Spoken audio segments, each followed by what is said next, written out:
Estamos en este lugar tan mágico de la catedral, el coro, desde donde tenemos una vista única del altar y de la nave central, con Elda, que es nuestra querida organista desde hace 70 años, que quiere compartir con nosotros un montón de anécdotas y de historias en tanto tiempo en este servicio musical tan extraordinario y tan importante para la vida de nuestra iglesia arquidiocesana.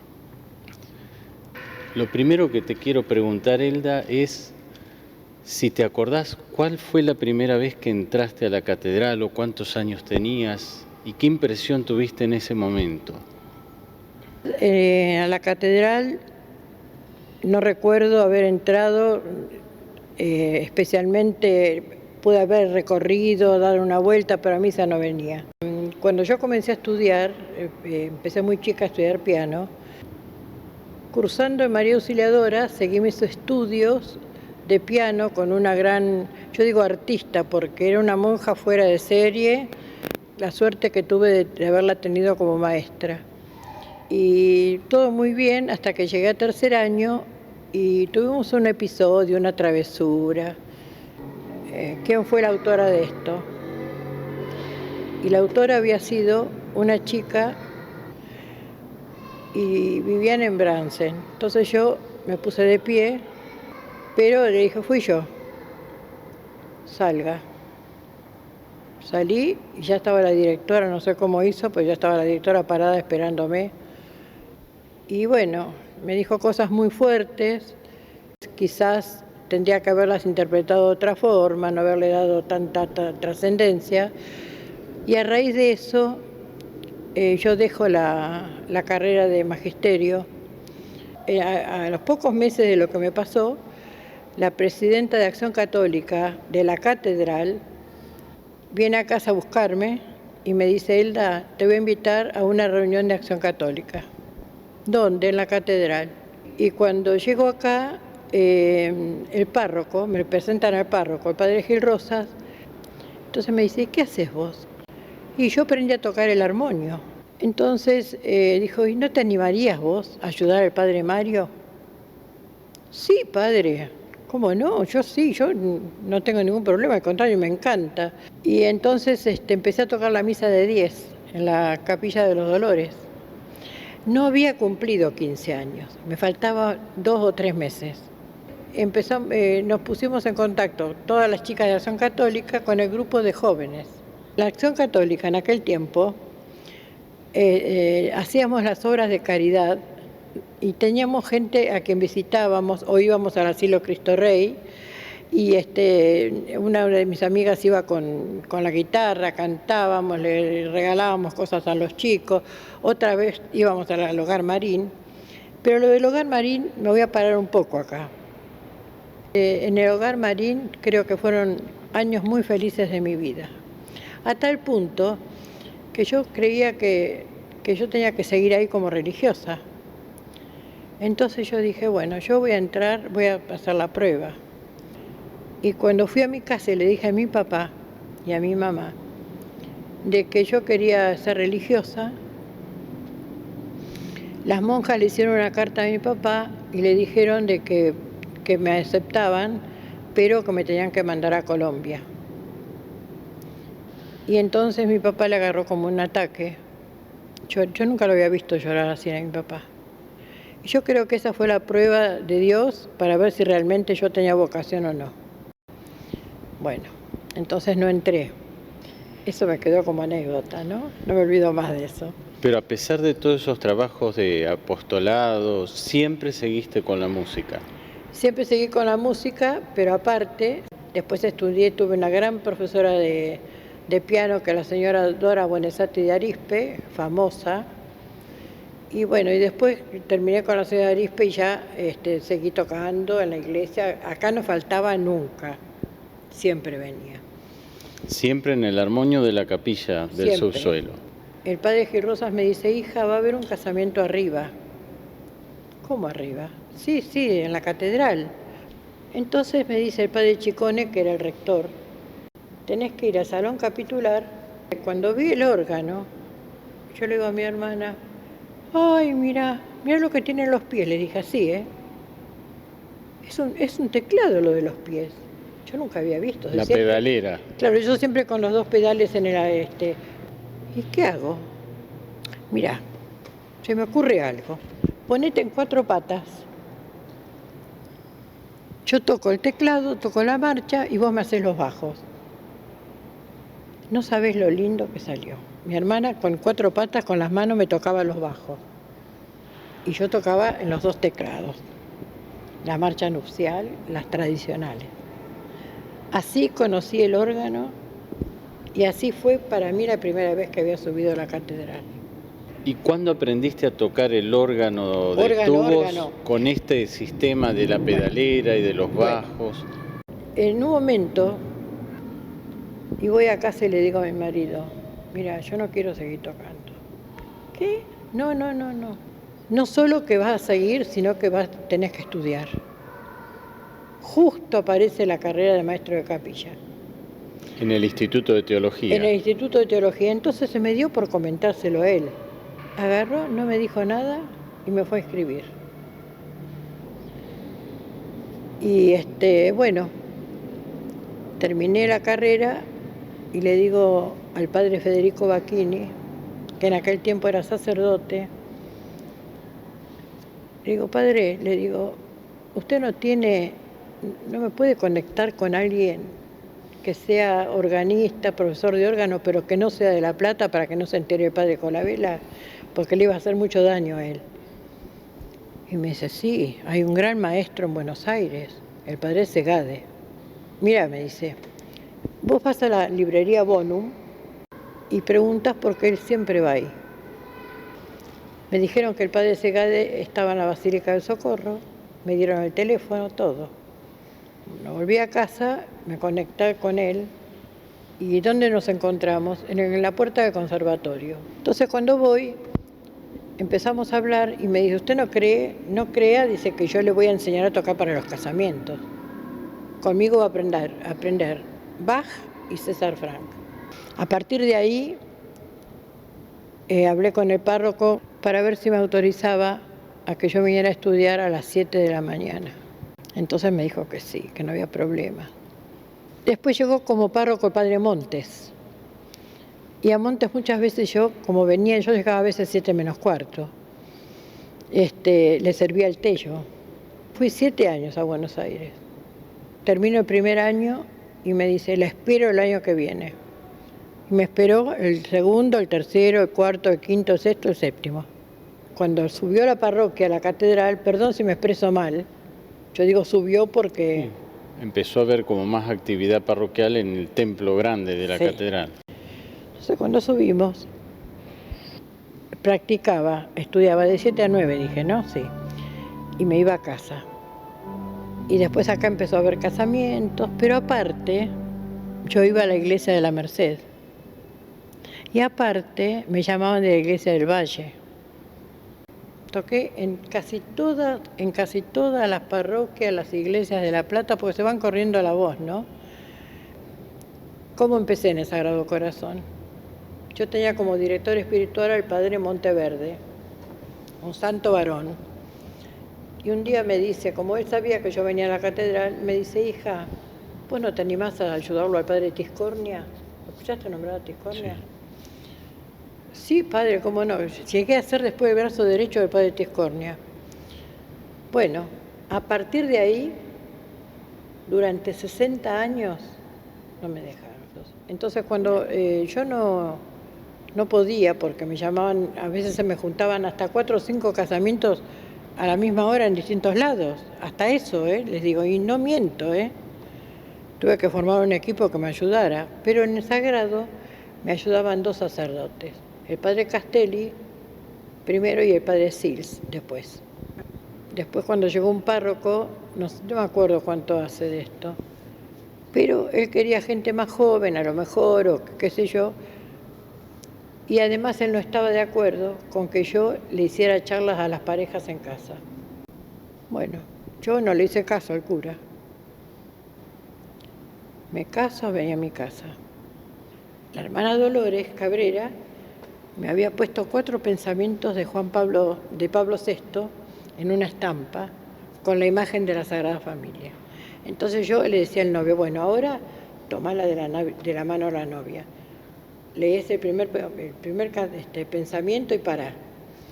Entonces, el primer pensamiento leía y yo les explicaba. Como una catequesis, digamos, Claro.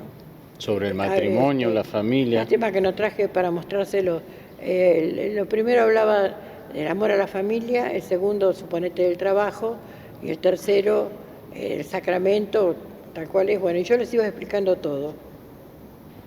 Y después, al final, ¿cuánto nos cobra? Entonces, ¿cómo manejé esto? Yo lo consultaba con mi esposo. Mi esposo me dice, bueno, sugerir una base mínima y que ellos se pueden agregar algo. Pero jamás en la vida puse un arancel. Y así llegué hasta el día de hoy, que sigo todavía tocando y feliz de la vida, porque también tengo que agradecer a mi familia, primero a Dios por la vocación.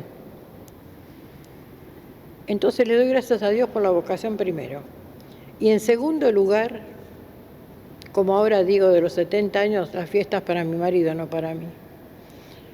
El gran artífice de esta vocación, que fue mi esposo. Porque él te insistía y te insistía. Él me insistía y yo le consultaba todo y me decía lo que podía hacer. Nunca me decía, tenés que hacer esto, no. Y yo siempre me guiaba, era un hombre muy inteligente. Háganme todas las notas que quieran, todas las notas, pero es en homenaje a mi esposo. Yo le quiero rendir el homenaje a mi esposo porque él hizo todo para que yo fuera hoy quien soy. No porque toco bien, sino por la trayectoria. Yo una vez acompañé a una muchacha que le dije, qué hermosa voz que tiene. Le digo, ¿y dónde aprendiste? No, yo estudiaba canto, pero cuando me puse de novio, dice, mi marido me dijo, yo me caso con vos, te quiero, pero el canto lo tenés que dejar. Y dejó el canto. Y a mí me pasó al revés. Yo quería dejar de tocar y mi marido me dijo, no. ¿Y qué si vos tuvieras que decir qué significa la música en tu vida hasta el día de hoy? Primero digo que este es mi cielo. Y segundo digo que la música es como que yo aprendí a rezar tocando y no sé rezar de rodillas. Porque yo no me acuerdo haber participado en una misa de pie, así, siempre tocando. La música para mí es rezar.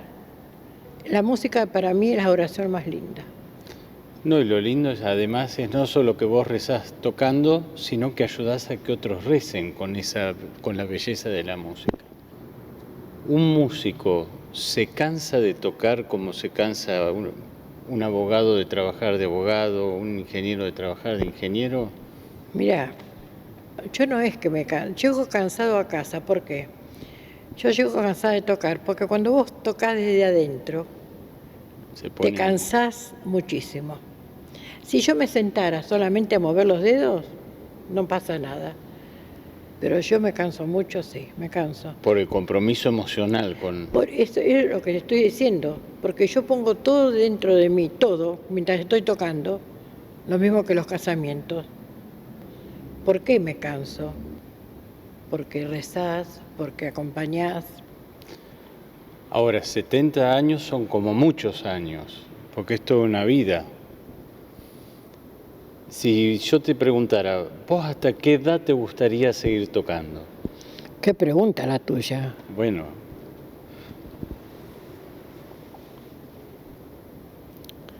Yo cuando rezo, porque yo rezo laudes y le rezo las vísperas y las completas a las 12 de la noche.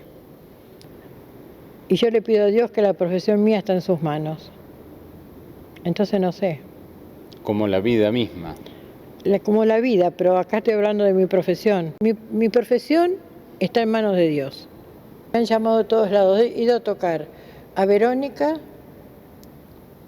que ¿por qué me acuerdo tanto de Verónica?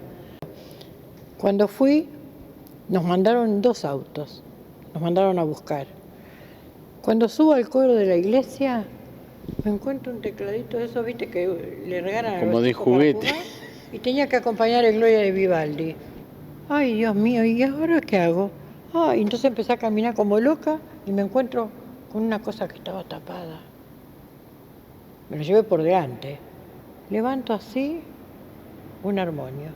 ¡Ah! ¿Vos sabés cuando vi eso? Dije, ¿andará esto? Entonces con un solo pie toqué una sola nota y sonaba perfecto. ¿Qué te cuento? Que el cura no lo podía creer. ¿Cómo sonó ese armonio? Una belleza. Qué hermoso ese casamiento. Después también fui a tocar a Magdalena, después toqué la bendición del altar de la iglesia de Babbio. La bendición de ese altar la toqué yo. Y después primeras comuniones también, después las fiestas patronales San Miguel del Monte. En Luján. A Luján fui 22 años. La peregrinación. Sí, siempre fui a Luján. Y de los 4 los obispos, me acordaba de Monseñor Corrachino, que me hizo un nombramiento como organista de la catedral para que me quedara, ¿no? Porque ya me lo había hecho Monseñor Plaza. En aquel tiempo se decía organista oficial. Pero el único que me retó de los 4 los obispos fue Corrachino. Ay, lo que he llorado ese día. Porque resulta que siempre, cuando había una fiesta patria, se encargaban ellos de avisarme. Yo, por respeto al padre Colabela, nunca jamás ni pedí que me llamen. No me avisan a mí del 9, porque estaba el 9 de julio. 9 de julio. Y me ve Monseñor Corrachino en la misa de las 11 del domingo siguiente y me dijo, yo no tendría que haberla nombrado como, pero mal, ¿eh? Y después parece que porque me hizo una carta hermosa. Esa fue la única vez que me llamó la atención, pero después me hizo un nombramiento hermoso.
Tengo que decir esto que no sé, que no se enojen mis hijas, ¿no? Pero mientras la misa de Nochebuena, que se llamaba antiguamente la misa de gallo a las 24 horas, yo venía a tocar acá a las 24 horas, pero resulta que las monjas del Hogar Marín se enteraban de que yo tocaba la misa de gallo, ellas hacían la misa suponete a las 19 horas, para que los ancianos se acuesten temprano, y las siervas de Jesús sabían que yo tocaba a las 24 horas y me llamaban a las 21. Entonces yo salía de mi casa a las 6 de la tarde, iba al Hogar Marín, de ahí me iba caminando a la sierva de Jesús y de ahí me venía a la catedral. Cuando llegaba a casa a las Nochebuenas, a la 1:30 de la mañana, mis 4 chicas dormían y nunca me lo echaron en cara. Bueno, pero porque reconocían esa vocación. Sí, pero pasar la Navidad sin la madre, no todos te van a decir. No. Por eso que yo enaltezco mucho a mi marido, que me decía tenés que estar, y a ellas que nunca se quejaron. Bueno, entonces te agradecemos este hermoso testimonio, esperamos que sea motivador para otras personas, ¿no? Porque es un testimonio de perseverancia también, ¿no? De esfuerzo, de sacrificio y de cosas hechas con mucha alegría.